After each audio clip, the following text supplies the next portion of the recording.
is Jeremy Ghez. So it was election day, a Tuesday, and we didn't have the results yet. And we had a short conversation about the elections. And I remember telling her, or reassuring her, because she was worried about the election of Donald Trump. I was like, oh, come on, you can't be worried about that. It's not going to happen. The apology text I had to write to her the next day was probably the hardest that I had to write in any single human being, irrespective of the gender, of the citizenship, of the age, of the religion, of the culture, of anything else. We're all tribal.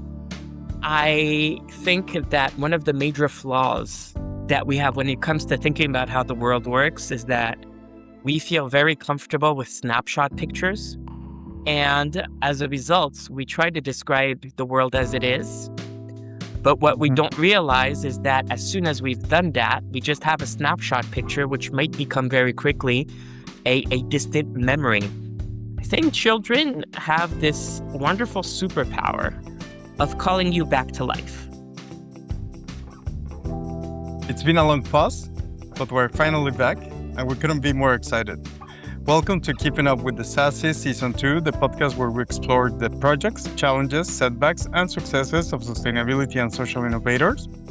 I'm Juan Pablo Grimaldi, and I'll be your co-host for this episode, alongside the incredible Marisol Rodriguez.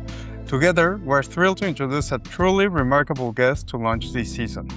He's a researcher, a teacher, a content creator, and a leading voice in managerial economics, the global business environment, and strategic foresight.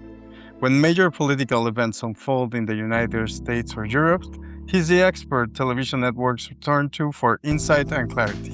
And if you're ever wondering what to read or watch on a rainy afternoon, he's the advisor you want. At HEC Paris, he's Professor of Economics and International Affairs, Academic Director of the Center for Geopolitics, former Scientific Director of the school's Master's Program in Sustainability and Social Innovation. He is Jeremy Ghez. Marisol, Jeremy, welcome. It's a pleasure to have you on the show. How are you? I'm awesome. Thank you so much for this introduction and for having me. No, it's great.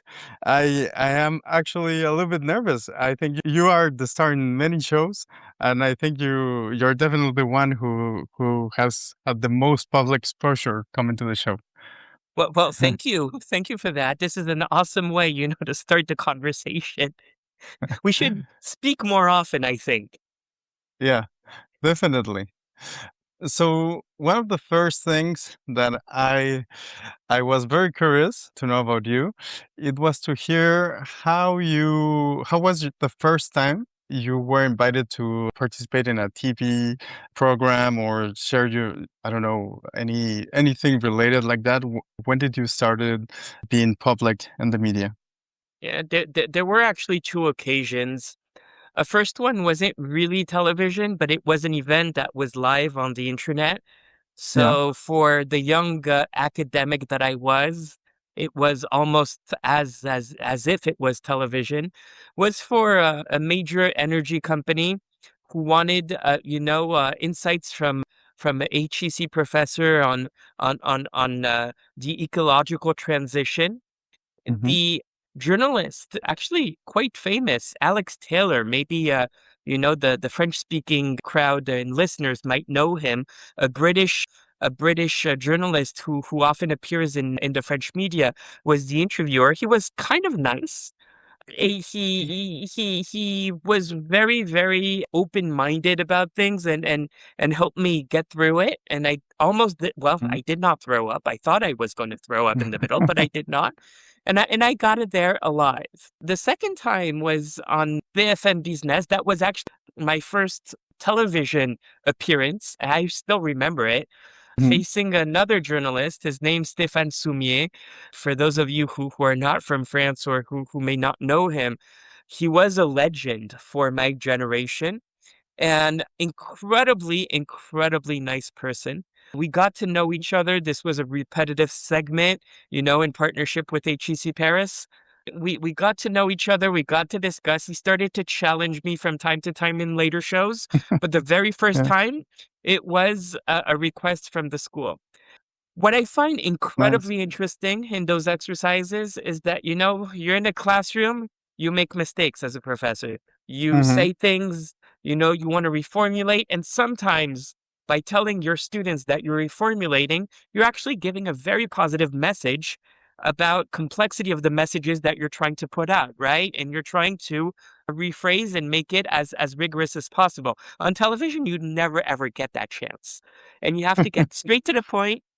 You have to be loyal to your brand of an academic. You're not a pundit, you're not a journalist. You have to be loyal to that academic brand, but you need to get straight to the point or you don't survive. So it's another way, to have a fast 100-meter, dash rather than a marathon. So keeps me young, I guess. I think it's a different thrill, and I was also curious. I guess you have been doing it for a very long time, so I imagine you want to be there and you like being there. But was it something that you envisioned yourself like doing it after the first time you left that BFM business? It's a good question. I think there is a real conversation happening in the academic world, which is the type of impact we want to have.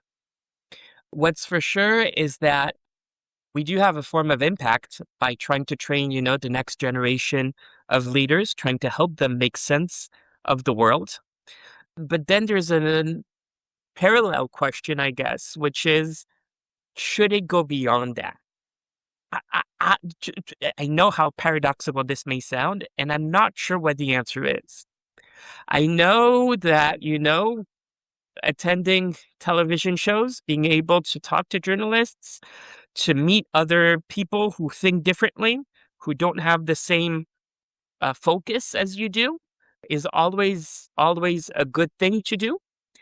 What I do wonder about is, in a very polarized environment, I don't know whether I want to participate in any form of conversation or to basically give my green light to any form of moral equivalence that politicians may make, or any form of demagoguery that some pundits or some journalists or some academics, for that matter, may be fond of, right? So there's a tension. There is a tension, and I think that it is part of the role. Some shows help you do that very well. Mm-hmm. Others a little bit less. Figuring out which is a challenge that I haven't cracked 100%, to be brutally honest. And Jeremy, we see what you do in front of the cameras, but for you, in order to get there, I'm pretty sure there are many, many, many days that you're sitting at your desk and then reading journals, reading articles, doing peer reviews, editing, writing. So all of that maybe is your day to day. At what point when you were starting your career, you went through that and said, I can do this the rest of my life? Not the, let's say, the luxury part that we see right now of being in front or signing books now, but the hard day to day sitting down and reading and editing and re-editing. When did you find that vocation? And alongside that vocation, the specific topics that you've been dedicating your time, say, global businesses, strategic foresight, US, Europe. How did was there a moment, or was it in the process, or a mix of that? It's challenging to try to figure out when it happened. You know, I I I was fortunate to have a very, very good education. I went to business school, a school you may have heard of. It's called HEC Paris. Maybe you know of it. I don't know. Yeah. It's not usual. It's not unheard of, but it's not usual for people to graduate from HEC Paris and to go into academia. It's not the most straightforward route. Mm-hmm. There comes a time, I guess, in life where you start to wonder, what are you good at and what do you want to do? And it was very, very striking to me by the time I was about to graduate from HEC Paris, that my happiness was not in the traditional private sector jobs that my classmates were going after. It wasn't there. Right. Mm-hmm. There was, I think, part of me that always loved the conversation on content, on substance. As a kid, I wanted to be a journalist, a sports journalist. I wasn't that good at sports, but I was great at commenting it and at analyzing it, right? I tried to look at the data and try to figure out what story was the data telling us. Okay, maybe there was something there already at that point, right? Part of me, I don't know if I'm going to regret saying this, but part of me can't get rid of the following thought. I'm from a family of 3 brothers, and I'm the youngest. Mm-hmm. And not everyone always listened to me, to be honest. So somehow I chose a job where by design people pay and to get an education and to listen to me. I Yeah. can't help but to think, so that must have been it too. And then, I mean, wanting to create knowledge, wanting to discuss knowledge, wanting to make it a job, there's something of a vocation. And I've reached a conclusion, it's hard to explain a vocation, honestly. Maybe it's Mm-hmm. all of this at the same time. Maybe it's just pure luck or pure randomness, which I don't think is 100% the case. But there's something, in you, what you're good at, what you can, where you think you can make a difference. And this is where I got to the conclusion that the academic world was the world most suited for me. Could have been, the world of think tanks, which is not exactly the same, not very far off, but not exactly the Mm-hmm. same. I guess you don't have the same audience, so that's saying something. In addition, in my previous life before HEC, I was in a research institute that doesn't really like to be called a think tank, the RAND Corporation. The focus was a lot more on policy rather than on business. So on policymakers rather than on business leaders. Again, part of this was randomness. I got a job proposal from HEC Paris. Part of this too is, I think, by education, I've reached a conclusion that maybe we can achieve far more by convincing businesses than by convincing policymakers. So here too, it's either ex post rationalization and I'm taken hostage by, the matrix, and I'm not even sure why I'm saying all of this, or there is a hidden meaning to all of this, which is, the type of conclusions that your life experience teaches you. And the topics that you have dedicated, I'm especially intrigued by your expertise in the US. Did you live here in the US? And now that you have lived for a long time in France, how do you keep the temperature of the US not living in the US? Uh, that's a good question. So why the US? I'm a dual citizen of France and America. Okay. Mm-hmm. I believe that I have this very intimate relationship with the United States that is very hard to get unless you've lived several years in the United States, if you've really been to real American places. And by real American places, what I mean is not the ones you visit when you're a tourist, to when you've encountered, that population that doesn't always have a passport, that doesn't always have a clear view of what the world map looks like, and that has very, very local considerations or local preoccupations. So cynically, I would tell you it's, I guess, my comparative advantage. Yeah. Slightly less Mm-hmm. cynically, I would tell you, this is a field that doesn't really like generalists. So calling yourself, just a general professor in international relations, it doesn't really work that well because you can't be an expert in everything. So you do have to choose a focus. And the US being the comparative place, right? The comparative advantage where I actually had that I actually had. So it was useful to focus on that. And the US is a fascinating place when you think about it. It's really good at inventing poisons, and it's really good at inventing the counter poisons.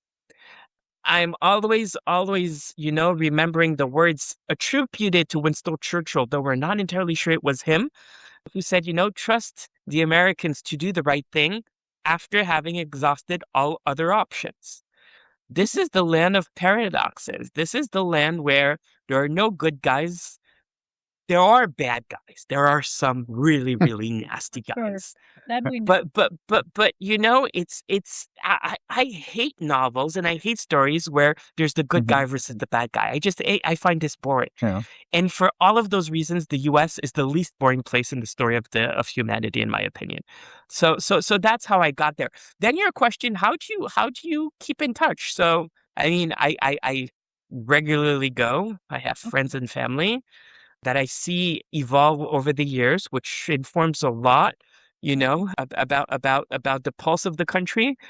It's incredibly important, and the U.S. is a case in point, to read what you believe and to read people who believe the exact opposite of what you believe. Not necessarily to change your mind, but just to, do the sanity checks and make sure that you're not stuck in a bubble that you accuse so many others of being stuck in. I mean, reading a whole lot, most certainly, but not only the news and not only the scientific pieces, the academic pieces, the novels say a whole lot, I think, about how the country's changing. The TV series say a whole lot about how the country is changing. Yeah, trying to get that intimate, making sure you maintain that intimate link with the country that is far more complex than what a lot of people think, including Americans for that matter. Yeah. Yeah, you have to consume a lot of the content and the media produced here to understand the day-to-day narrative and what they're discussing and the relevancy, the context being created every day. How did you, coming from this very specific topics of expertise and all the policy analysts, then going into full academia, how did you set yourself to become the scientific director of SASI? How was that bridge or overlap? Because SASI has in it a lot of the topics that you're expert on, and there are some other inside of there, other on more on the, let's say, the ecological side that maybe you haven't touched so much upon your career. So how was that offer given to you, and why did you accept it? The main link is about tipping points. Okay. I think that one of the major flaws that we have when it comes to thinking about how the world works is that we feel very comfortable with snapshot pictures. And as a result, we try to describe the world as it is.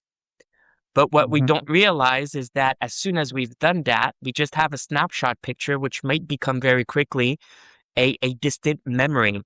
Because, it's a cliche, but it's a reality too, how things change so fast. And I've always been particularly impressed with, those tipping points. And the fact that business as usual never really holds, that the status quo is constantly reinvented or I guess challenged by external forces. That can be climate change, can be forces that go beyond us, artificial intelligence, by geopolitical rivalries, again, man-made, human-made, right? But that go beyond us, or challenged by any particular person who decided that day that he or she had a power play to make and to basically create a whole new universe as a result, right? What I found in the Sustainability and Social Innovation Master's Program is people who were profoundly dissatisfied with the status quo, with business as usual, and who who had imagined an alternative world, and who wanted to say very loudly to whoever would listen, I saw an alternative world, let me show it to you. That's what made me dream, and that's why I think the SASI program was such a happy experience for me. I think of the world, as a very complex system regulated by a set of very complex laws. They can be economic, they can be political, they can be societal, they can be human, they can most certainly be ecological. But that, all of those rules that get challenged by turbulences. And again, climate change is certainly one. AI is certainly another. Societal transformations is certainly a third one. So that's how I think of the world, and that's really the intersect, I think, with the sustainability and social innovations master's program at HEC Paris. It's what I try to nurture. It's a space, a playground that I try to create for would-be change makers, for those people who wanted to challenge status quo. And I think that where the program succeeds is that, you take any SASI, I don't think any of you really look like the next one. People ask me, what do you look for? And I give them indications, people not satisfied with the status quo, people who want to challenge business as usual. And they tell me that's vague. Yeah, it is vague because plenty of people do that in very, very different ways. But that to me has always been the common denominator, I think, of the sustainability and social innovation program. And it's what I wanted to be a part of. So when the associate dean of the pre-experience program offered the position, I said, hell yes, I want that. and the rest is history, as people say. I don't know if you had answered that before, but it sounds very profound. It's, maybe a few years after the end of my tenure, maybe I've had the time to reflect. Maybe it wasn't as clear, but that's how I would explain it after the fact. Now you have some distance and you can. So you ended up your answer with getting the job offer, and you wanted to help change makers. How did you actually create a program that could be a platform that would serve these change makers? I don't know. Could you share some of the pain points that you found at the beginning, and maybe some highlights of like what things ended up being, and what you were surprised to see students do? I mean, managing a program, there are always pain points. First and foremost, this is a program that had a very, very long history before I got there. Okay. So, I don't know if this is the most fortunate analogy, and yet I have no better one. When two people who had a previous marriage, get together and get married, you have two separate families. And you basically have to figure out what's your position and that's how I felt like, I was a newcomer in a family that had experienced some turbulences in the past. So I had to be a leader, but I had to be mindful of, that history that I was not part of.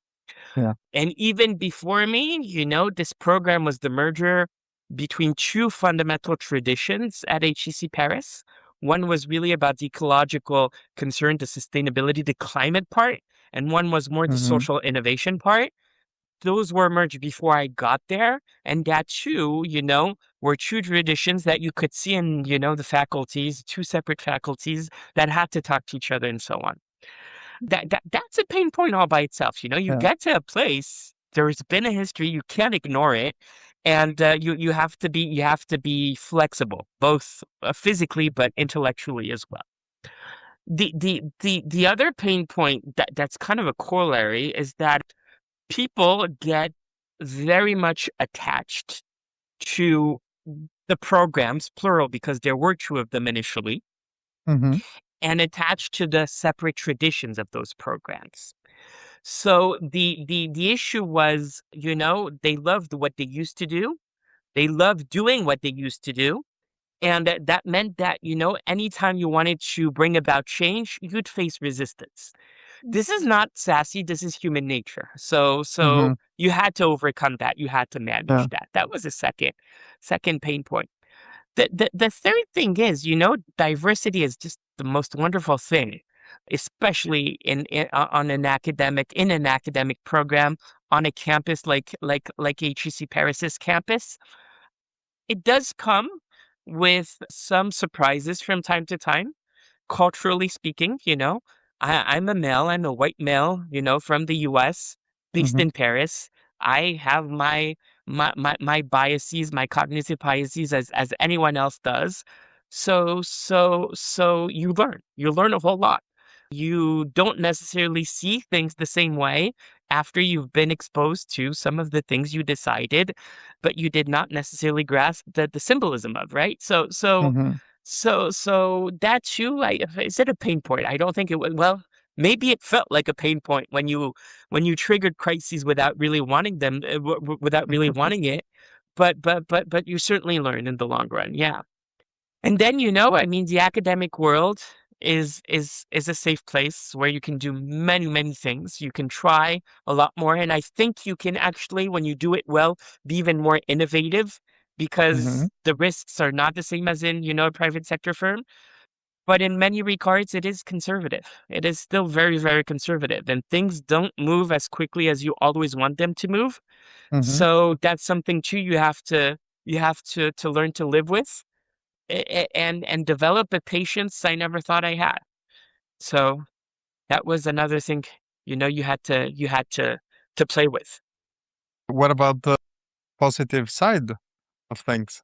I mean, the What's some of positive the sides highlights? is 6 cohorts of SASIs that I'm incredibly, incredibly proud of. Incredibly proud of. I mean, we achieved a lot. We achieved a lot.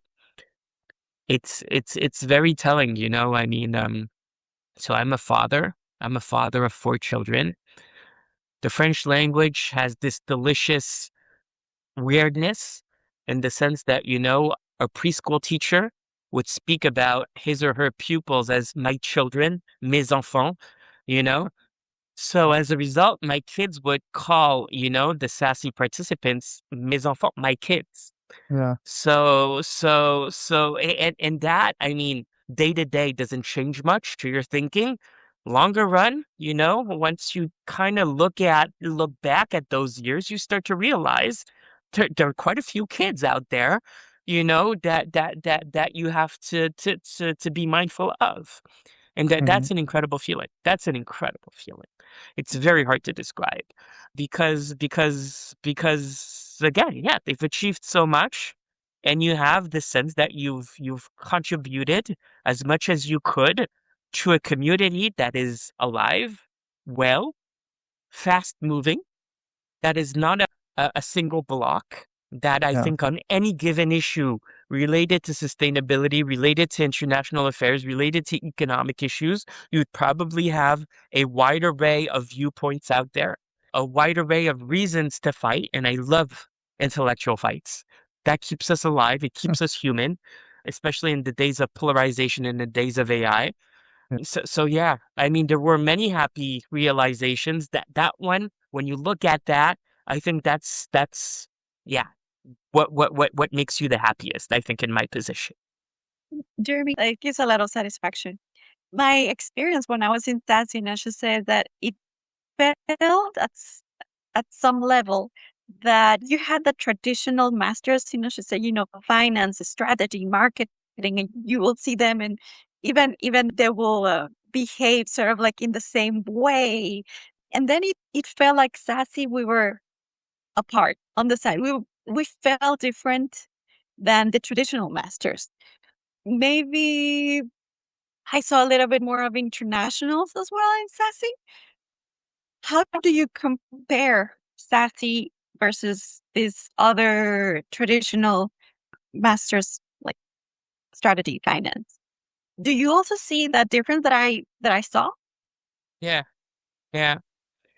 When I first took the job, a lot of people told me, for all we know, in 2 years you will be unemployed because the idea is for the sassy spirit to basically be present across all master's program in finance and Hmm. strategy and economics and so on. Yeah. They underestimated, those who thought that underestimated, I think, the strength of the sassy spirit, I think. I mean, I think I've come to the conclusion, partial. I may change my mind on this, but that in any single human being, irrespective of the gender, of the citizenship, of the age, of the religion, of the culture, of anything else, we're all tribal, all of us. We are wired to have a tribe because I think it makes us feel safe, comfortable, you know. And again, it's not a coincidence if a young child would love to go sleep in the parents' bed or the siblings' bed because that's the tribe and that's where we feel the safest, right? So I think Sassy is a tribe. It's a tribe in the most beautiful sense of, like-minded people who want to change the world, to put it lightly. Exactly that. Yeah. It comes with some dangers that I've openly spoken about until the very end of my tenure, which are the dangers of tribalism. Tribalism in itself is a problem the moment where you become a close tribe. What I think made SASIs good and great, and what made some of the best cohorts, when this was a tribe that wanted to be an evangelist tribe, that wanted to, help others make sense out of the climate chaos that they were seeing. That's when the SASI tribe works best. That's when the SASI group operates best. I think that, that's the tradition that will save SASIs because they have a very, very important message to carry. They have a very important message to put forward, but they're going to have to convince a whole lot of people who may not be as open-minded as they are. And that's going to be the key challenge. So that's what makes or sets SASIs apart.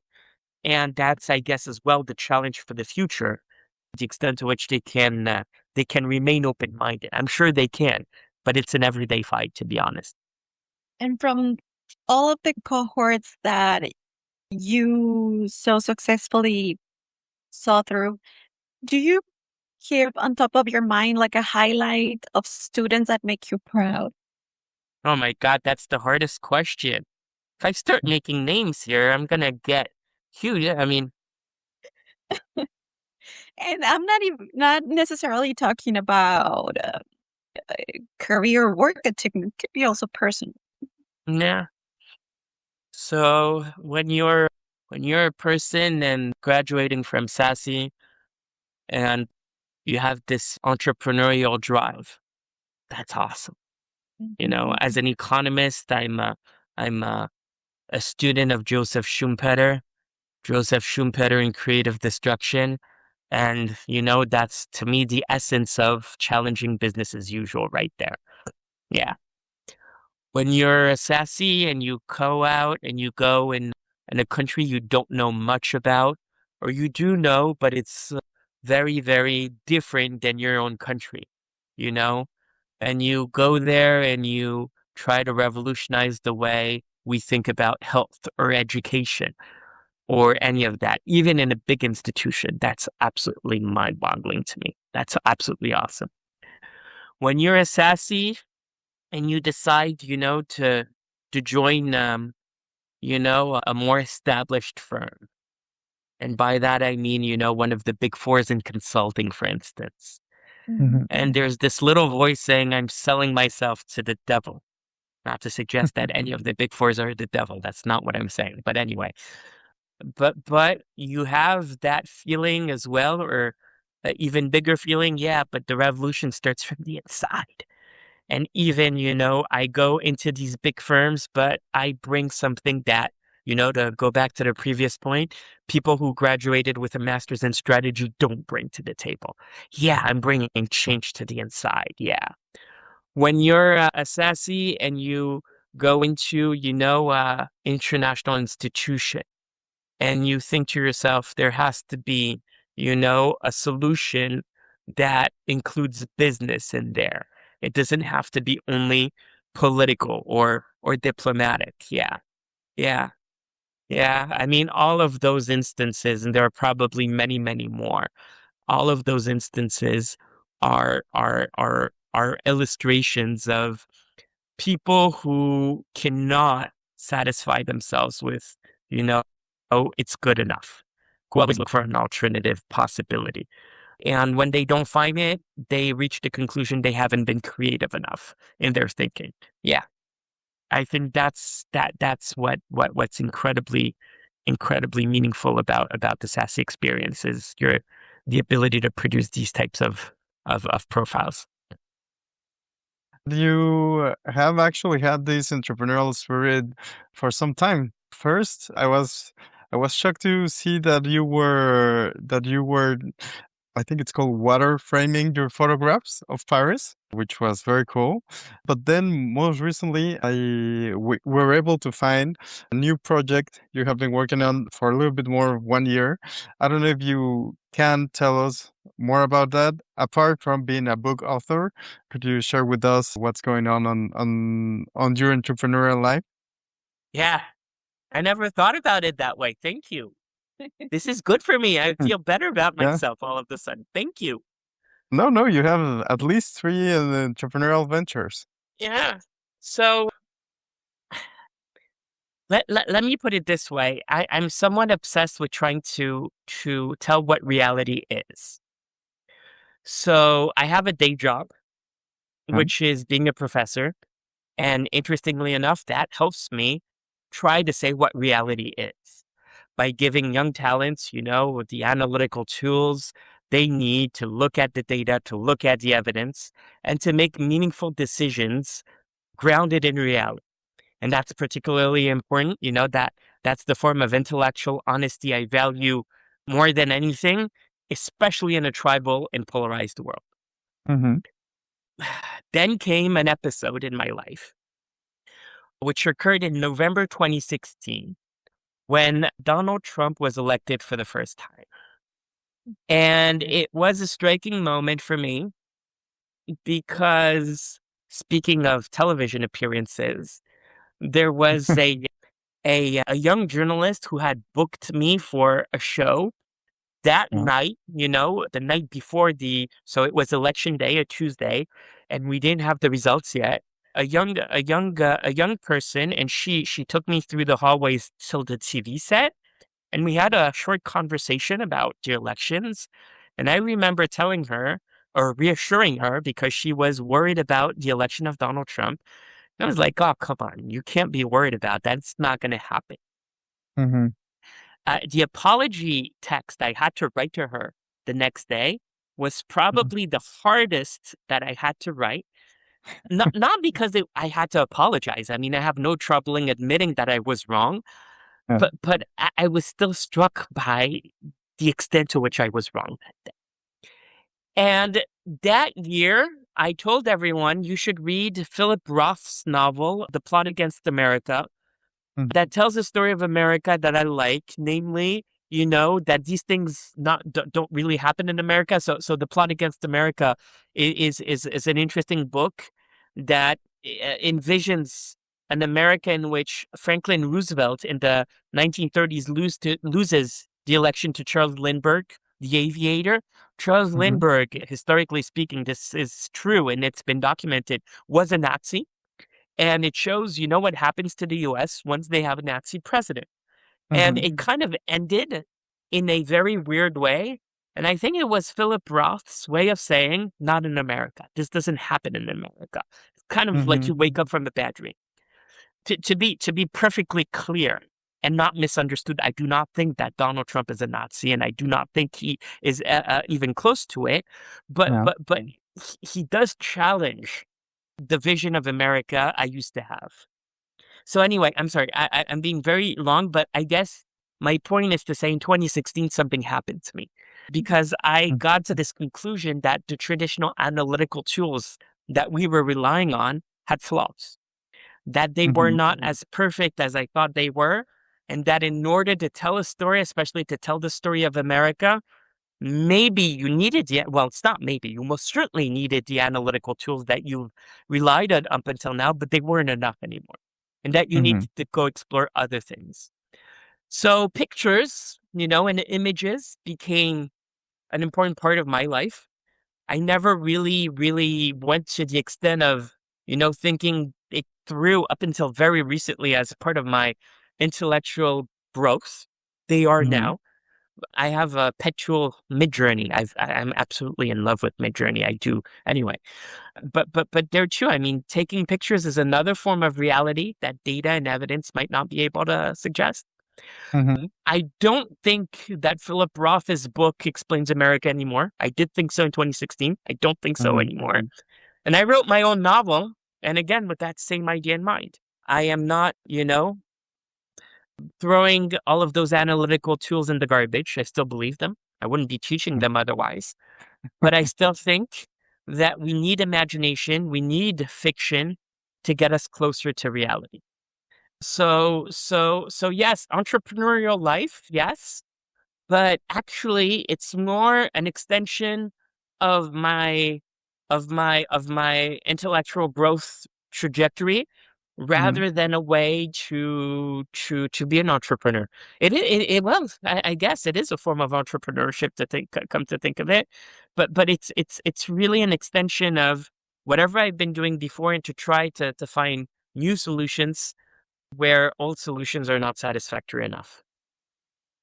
Well, I read for most of the past 2 weeks your Substack, Yeah. and I do wonder, why did you choose the Substack format? And I also wonder, I believe, well, maybe you had a strategy behind it, but I felt you had kind of three formats. The format of the newsletter, where you share what do you think and what do you read and what do you see. The format to a specific political opinion and a major event happening, and then the format of inviting guests. And well, I saw on this innovation on the way you wanted to translate your message, but I did get curious on why do you think this is the right path to for your message to be conveyed? Yeah, so those are very interesting questions. Let me try to structure my response. The first thing I would say is the Substack is a way for me, going back to a previous part of this conversation, not to be overly dependent on the media. The Hmm. media is going to come and knock on your door with a specific topic decided by a specific person who views the world in a very specific way. More often than not, I get into situations where I yell at journalists, this is what you should be paying attention to. And Yeah. more often than not, they kind of laugh it off as the crazy academic who is obsessed with something no one cares about. And that is certainly not going to impress viewers. So it's a competing logic. As an Yeah. economist, I believe in competition, so this is good. The Substack helps me, you know, put forward what I'm thinking. Yeah.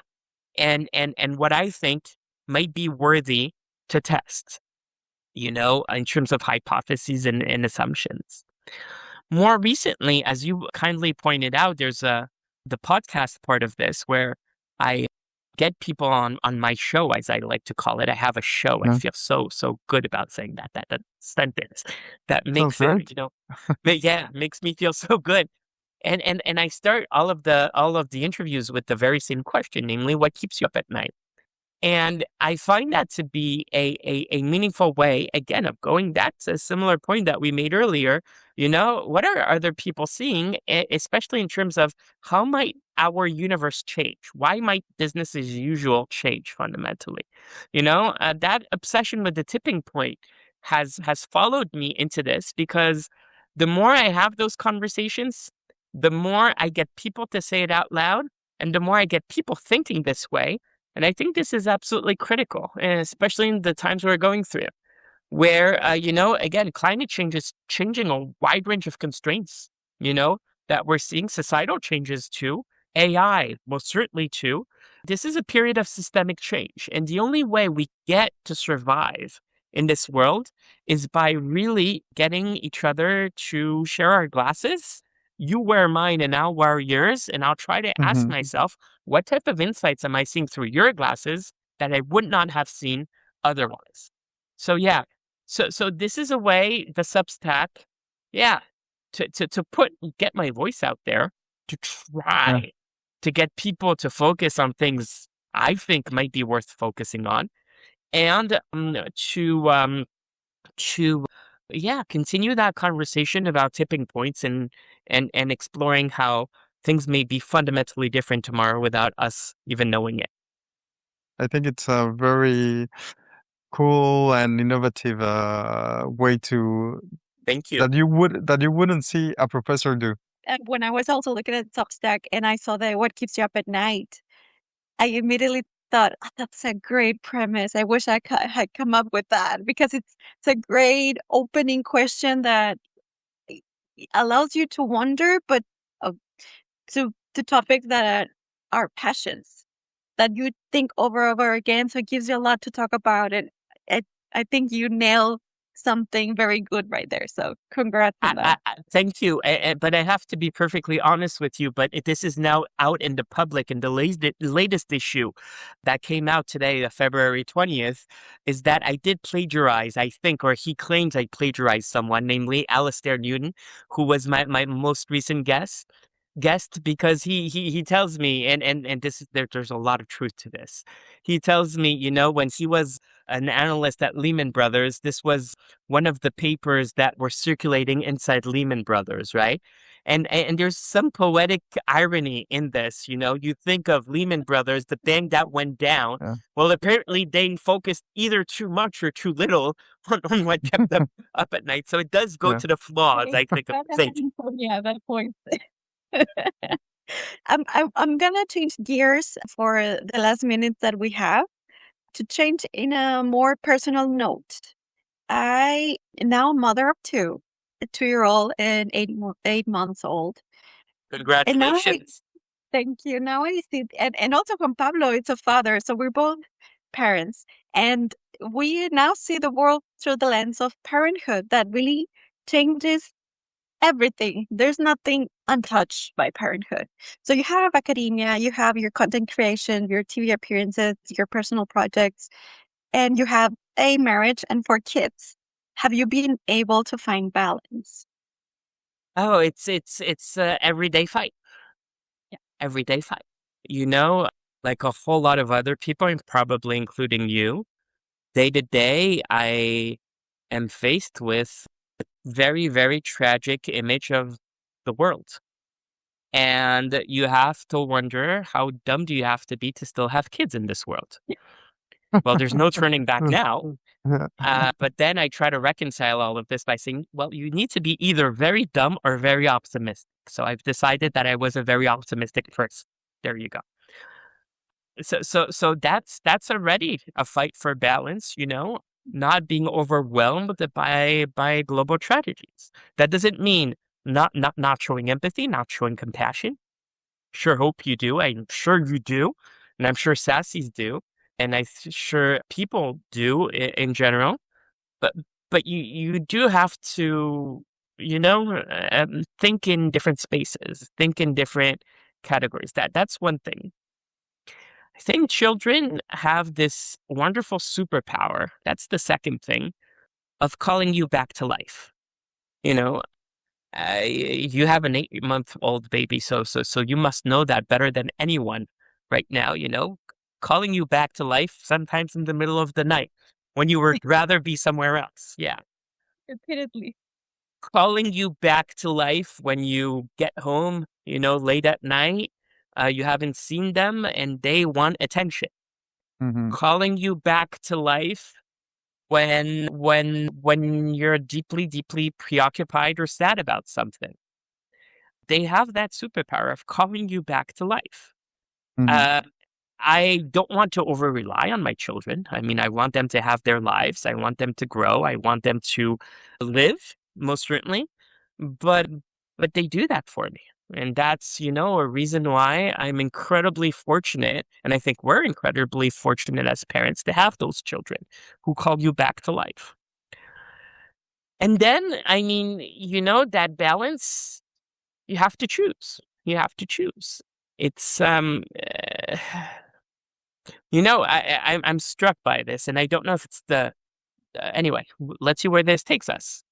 There was a Netflix series about an Israeli spy by the Mhm. name of Eli Cohen, and the actor is incredibly famous, who plays the spy, and I forget his name, but people probably already know and probably screaming as they hear me struggle with his name.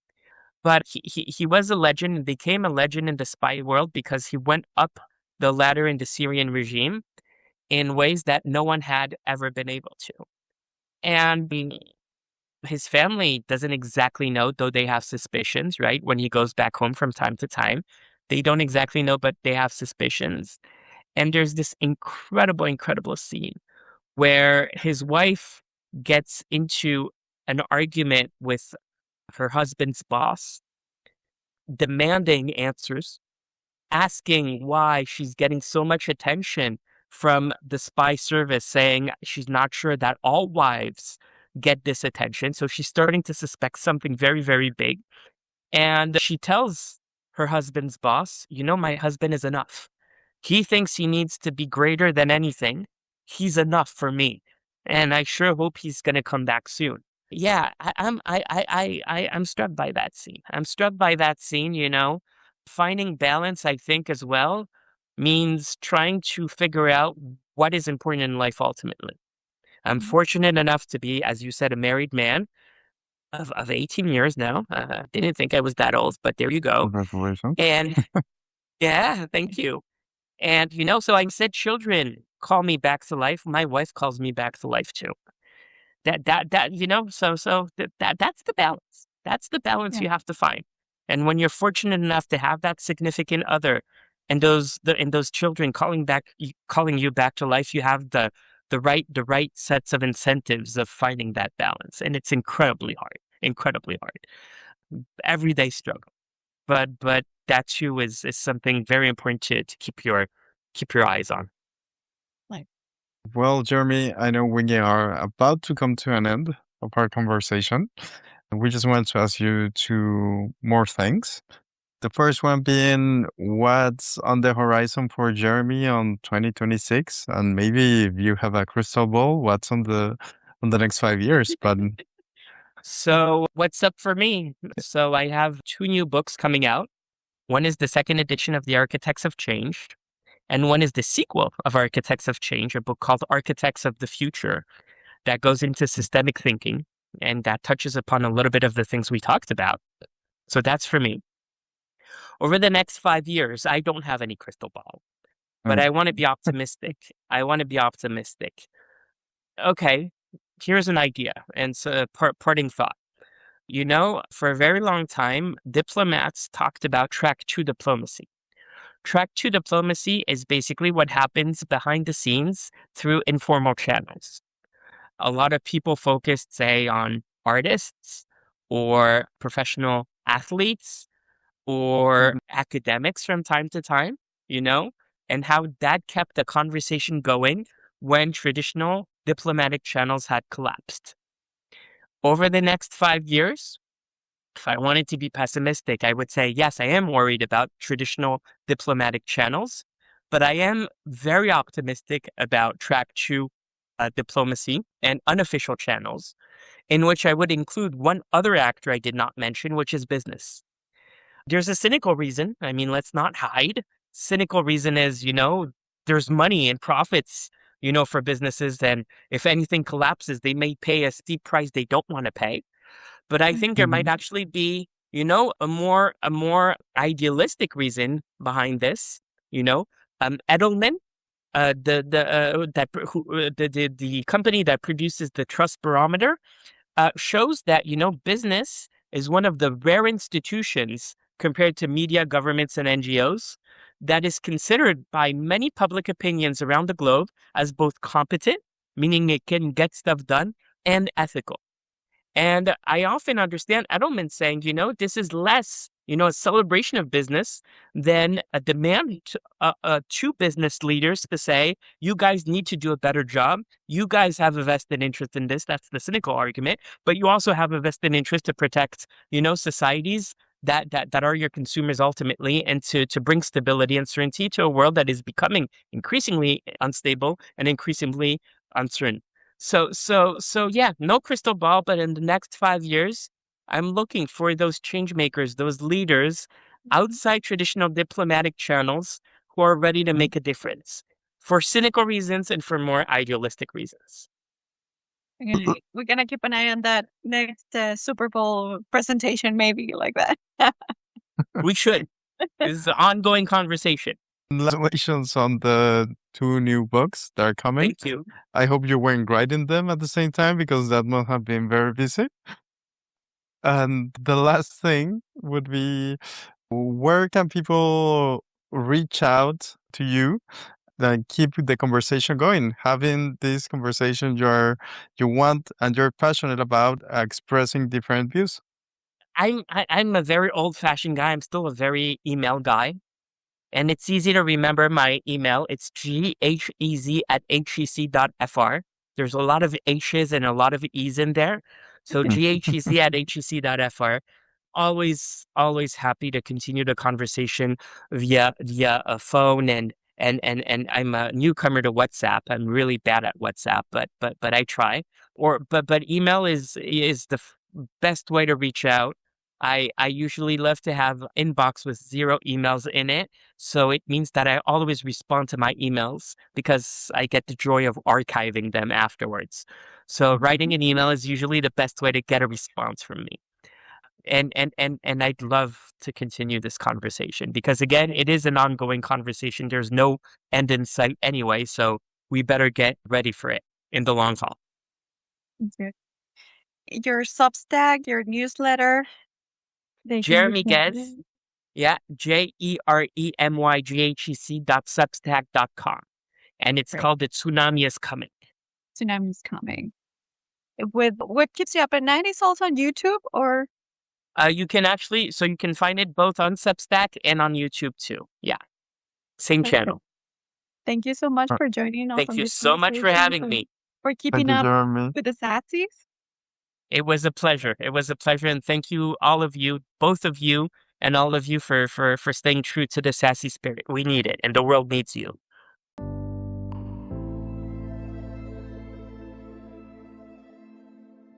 Thank you for listening and help us maintain our community one episode at a time. We will see you on the next episode. Blessings to you all. The content here is for entertainment and informational purposes only. The opinions expressed are those of the host and guest and do not necessarily reflect the views of any organization. Listener discretion is advised. This show may contain sensitive topics or strong language.